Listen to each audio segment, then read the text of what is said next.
Hello. Norland is a colony sim meant to simulate life in a medieval world and create deep stories built on connections between multiple characters. But what if we throw all that out the window and create the loneliest, most inept king possible? This challenge series is the culmination of my experiences in my previous playthroughs, combined with some good old science tests to find the best way to torture myself while still giving a slight chance of success, and I think I've done it. We'll be starting with the Lonely King template for maximum loneliness. This poor sap will be called Sadibor, because he is a sad boy, and it is similar to a common name in the game. Now, Sadibor is going to be absolutely terrible at everything, but due to the character creation system, it's actually impossible to have 0 in every stat.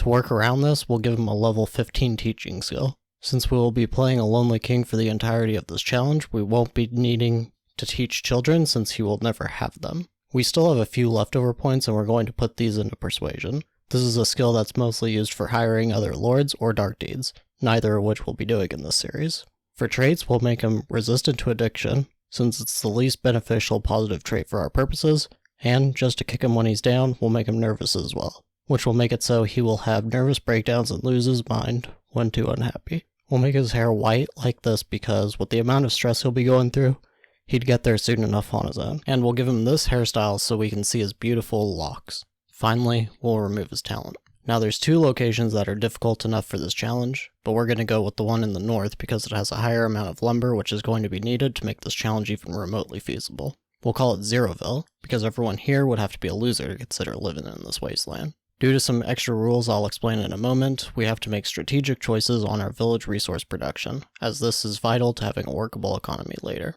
I crunched the numbers, and wood is by far the most valuable at the start of the game with almost 120 gold from a 0 trait skill character every 4 days in tributes. We can't have both villages producing it though because the Holy Caravan that acts as a trader can only take so much of a single resource type before the price drops drastically.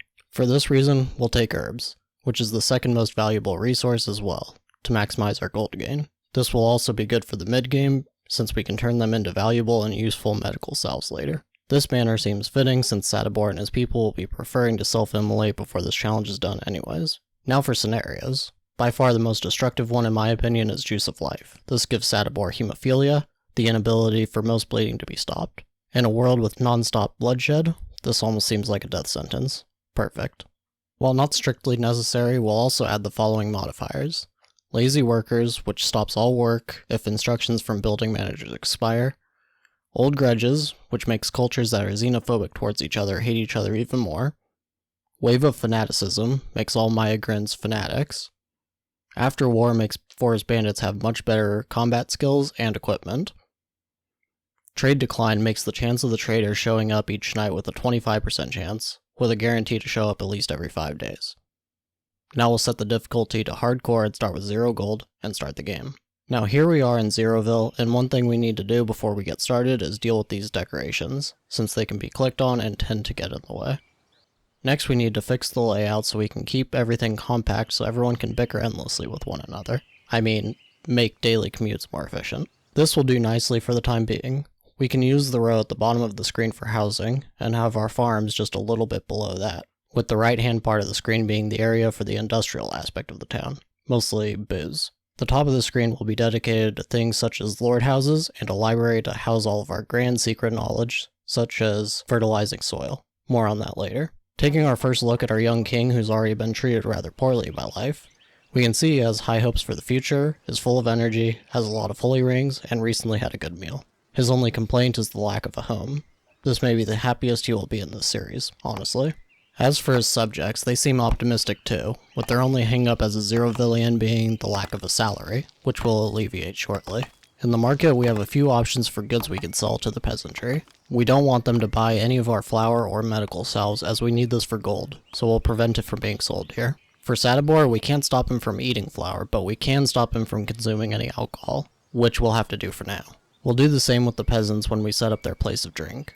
Now our hall is complete, and Sadibor is ready to give out his ingenious instructions for managing the many projects that are to come, as well as boss around the servants who will stock his table with flour. As for us, we need to remove these roads, since it will give us a bit of gold back to help with paying salaries and preventing mutiny. The glorious Mother Sophia has graced us with the caravan on this day, and will pick up a dagger in case Sadibor's spear breaks, which is a common occurrence. Knowledge is power, and we'll need plenty of it to succeed, so we'll get the Fertilize Correctly book, which has fields use up half the amount of wood when fertilizing. We'll also pick the temple and peasant's house for later, though these are mostly to keep the populace happy, to encourage more migration. To pay for this, we'll have to sell some of our lumber, flour, and beer. In order to ensure we get as much of the gold possible that the trader has brought with him, we'll want to sell just the right amount of each. Trade level up to 2 now with that amazing mercantile work from Sadibor, and he is now closer to his goals of not being completely terrible at everything. With the first day's actions leading to only the completion of the hall, we still have a long ways to go. We'll make a road in preparation of future needs, and Sadibor will play some music instead of drinking for his first night of rest before passing out on the floor. A truly marvelous day. With the second day upon us, Sadibor has received an inspiration. This will give him +5 to all of his skills until the end of the day, which we can hopefully make use of in time. Our most holy of buildings has been completed, the library, so we can finally have Sadibor learn to fertilize correctly. With his inspiration, he should be able to make decent progress on this today, despite being at 2 intelligence, which normally makes reading green and purple books incredibly slow. Something you might not know is that there is an action queue for lords. What you might also not know is that you can, in most cases, trigger your preferred action by simply clicking on it in the queue. We could make use of this feature to force Sadibor away from spending his time on measly wants and needs and instead bury his head in books to improve the lives of his people for the future. Unfortunately, he will still need to sleep. Our 10th peasant arrived last night, so our first dormitory is now at maximum capacity and we have too many unemployed. To fix this, we'll order the construction of the second dormitory, a tavern which employs 1, and some fields of rutabaga and a lumber mill, which employ 3 each. This is necessary both for the purposes of keeping the current occupants happy, as well as work to do for any prospective migrants in the future. Back to our main character, he has continued studying knowledge all on his own, due to a lack of other things for him to do. But soon enough, he will yearn to stop to entertain himself with other ventures which we cannot allow. Darissa has arrived in town, but Sadibor's plans of going from 0 to hero involve only himself, so she will be ignored. The trader also visits us again, which we will take advantage of by selling more of our wares, being careful not to saturate the market and offload our spears. We'll pick up the rutabaga field efficiency and braised rutabaga books this time, although we won't be able to study them for some time as fertilizing is only a quarter of the way done, with our inspiration expiring in a few hours. There's nothing else we need, so we'll bid the trader adieu, having achieved level 3 in trade skill today, and we'll send Sadibor back to his lonely life in the library before bed.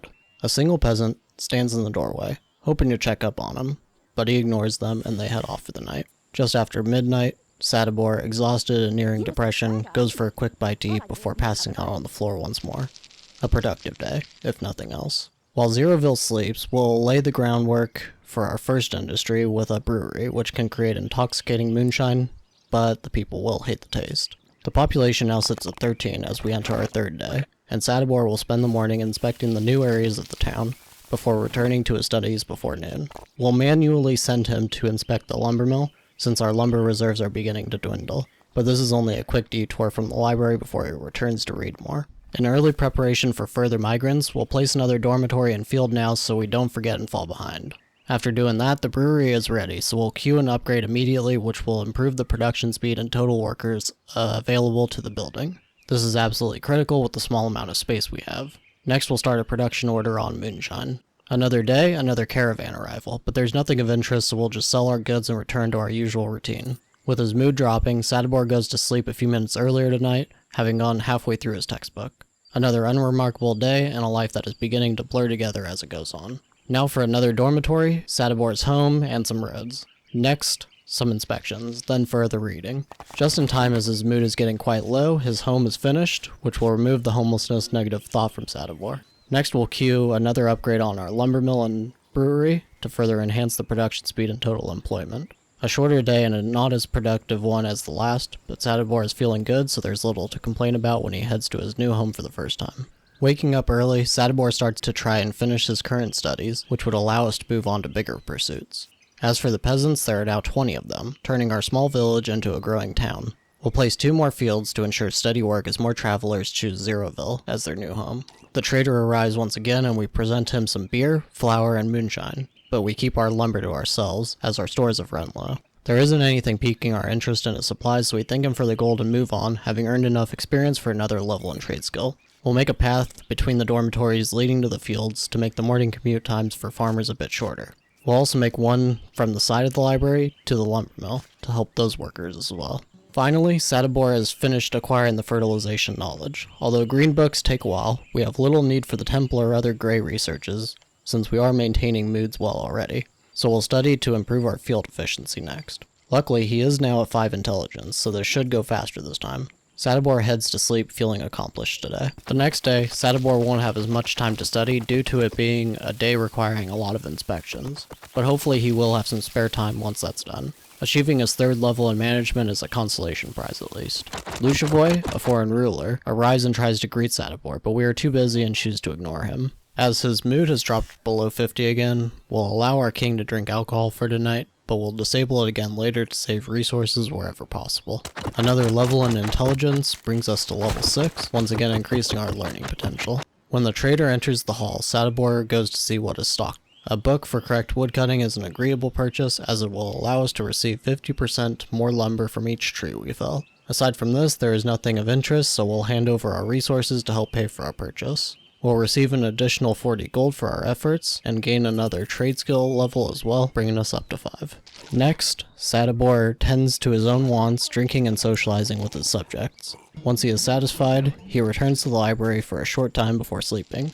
In the morning, Luchevoy's persistence in distracting us from our important work has gone too far, so we exile him from our lands. He'll be disappointed and have a hit to his opinion of us, but we cannot spend precious time appeasing him right now. Good riddance. Nothing of note happened today, but we placed another path to the fields to ensure the farmhands farther down the street have a shorter commute and sold some more goods. We also see an alliance has been formed between 2 towns south of us, Fosna and Kriege. Joining them would provide us needed security in case of future incursions, as well as improving our relations with the members, which could be useful for trades. Luchevoy is the head of the alliance, so this may have been a bit awkward for Sadibor, but he understood why we sent him home and accepts us with open arms. He wishes us luck and even sends us home with 300 gold, a hefty sum for a little effort that is much appreciated. Being in an alliance also creates a higher local demand on products, allowing us to sell more items at once without trade penalties. Well guys, we've managed to avoid disaster up to this point, but we will soon have to contend with many difficult situations.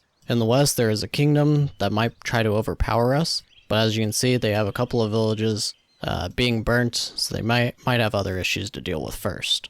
We have no bandits in our borders either, so we shouldn't have to deal with raids just yet. However, it is only a matter of time before Mother Sophia issues a prophecy which could range from a minor nuisance in food stores spoiling daily to a massive attack by wolves which would wreak havoc on our population. Of course, we are also running low on alcohol, so brewing more moonshine will be critical, especially as Sadibor's positive thoughts begin to wane. This video is a little different. It's been the result of a much different process than I usually have, being less a single stream of consciousness and requiring more editing. I'm also aware that I'm describing a few mundane tasks going on a few different times, but the next episode I will skip more of the tedious aspects, and everything should be a little more streamlined in general. If you enjoy the style of this video, or if you hate it, feel free to drop your feelings down in the comments so I have a better idea of what everyone prefers.